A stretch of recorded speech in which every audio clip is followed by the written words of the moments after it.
Guess so.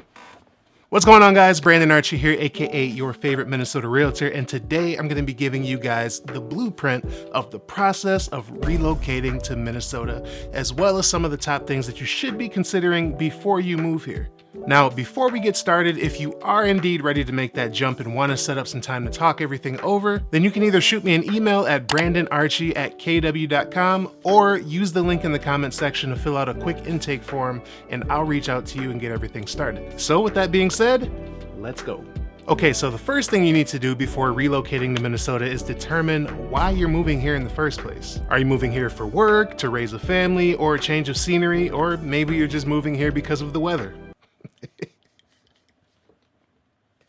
Okay, so if you're a fellow Minnesotan and you're watching this video right now, you probably just laughed at the thought of someone moving here because of the weather. But surprisingly, quite a few people that have reached out to me lately are moving here for just that. As a matter of fact, if you're watching this video right now, leave a comment below of what might have you moving to Minnesota right now. Now, the reason why you want to figure this out first is because the Twin Cities is a very big place, and each and every city is going to have a completely different feel to them. Some cities are better for families than others, some cities may have worse commute to work, etc. So without me knowing what's most important to you, I won't be able to accurately recommend the right places for you.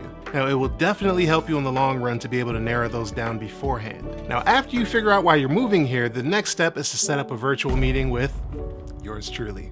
Now, usually these meetings happen via Zoom, which is my preference because it feels more personable than a regular phone call.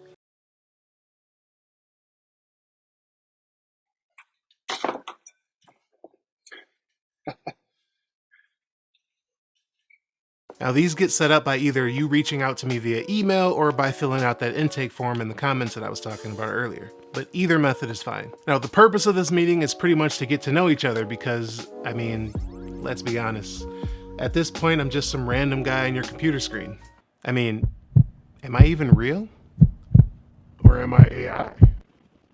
Now, in this meeting, we'll talk about things that are important to you, what kind of house you're looking for, and your budget. We'll also talk about timelines on when you want to move by, as well as go over the home buying process here in Minnesota so that you know what to expect. And speaking of that, I'm going to be putting out a full how to buy a house in Minnesota video in the next week or so, just to outline the entire home buying process from start to finish. So stay tuned for that. Now, all in all, this meeting usually lasts anywhere from 30 to 45 minutes. And after the meeting, based on your criteria, I'll get you set up on what's called an MLS search. Now, if you don't know what the MLS is, it's basically what every realtor uses to list homes for sale. So what I do is I enter in all that criteria in the MLS that you gave me. So like numbers of bathrooms, bedrooms, square footage, cities, etc.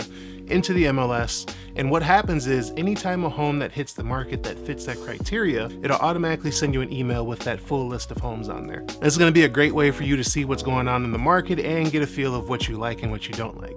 Now, the third thing that you'll need to do is get pre-approved, because without that, we really can't do anything. Now, I'll go more into depth on this part in the buying a house in Minnesota video, but for now, we'll just know that this part needs to be done before you can start looking at houses. Now, the fourth part is the fun part, looking at houses. So there are a couple different ways to do this, which the first way being is to plan a weekend trip to actually come out to Minnesota. Now, during this trip, you and I will set up a day or two to look at a bunch of houses and tour some neighborhoods.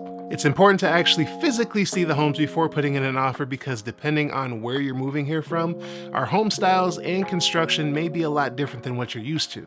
Now, most of the time when my clients come in for the weekend, we'll typically spend about 6 hours or so on a Saturday and look at houses with the intent of finding something that you may want to put an offer in on. And we'll also probably stop and get something to eat along the way, so make sure to plan for a full day. It's pretty necessary to spend as much time as you can while you're here to explore the different areas and get a feel of what you like and what you don't like, because pictures on the internet can only do so much. Now, the other way we can do this is if you aren't able to actually make it up here and you happen to see a home online that you really like, I will do a virtual tour for you where I will go through the home and I'll record a video for you, or we can do a video chat and I can walk through the house with you on the phone. Now, full transparency, I don't really like this method because it's pretty risky, especially if you do decide to put an offer in. And the reason being is because if you haven't seen the area before, it's going to be hard for you to make that decision just by seeing videos on the phone. All in all, I would always highly recommend coming up for a weekend and looking at houses before putting in any offers. Now, as for putting in offers and the rest of the home buying process, I'm going to cover all that in the home buying process video later next week. So for now, let's talk about some key things that you need to think about before relocating to Minnesota. Okay, so the first thing that you should be thinking about is your employment situation. Now, are you coming here because you're starting a new job? Have you started that job yet? Or are you staying with your current company and they're allowing you to work remote? Now, the reason why this is important is because of the pre-approval process. If working remote isn't an option at your current employer and you plan on getting a new job once you get here, I would highly recommend finding a job before you start the process. And that may involve finding a place to rent here for a while you search. Now, during the pre-approval process, having a steady income is going to be necessary, so if you haven't found a job yet, then obviously you won't be able to get pre-approved. Now, the second thing you need to consider is, do you need to sell your current home before you can buy one here? Now, if you have to sell your house first before you can buy one here, then that's something that I'll need to know up front, because it can not only affect the timing of when you can buy here, but also the overall strength of your offer. And that would be due to you having a contingent offer. But again, more on this topic in the coming video. The third thing to know is the housing market is going to be completely different in each state, so you'll need to know what it takes to buy a home as well as what's going on in our real estate market. But luckily, I've made that very easy for you by sending out my monthly email newsletters called How's the Market? Now, each month I send these out as a way to keep people informed of major changes in our housing market so that you always stay up to date on what's going on. I mean, seriously, the news has been saying the market is going to crash for the last 3 years. And look how that's worked out.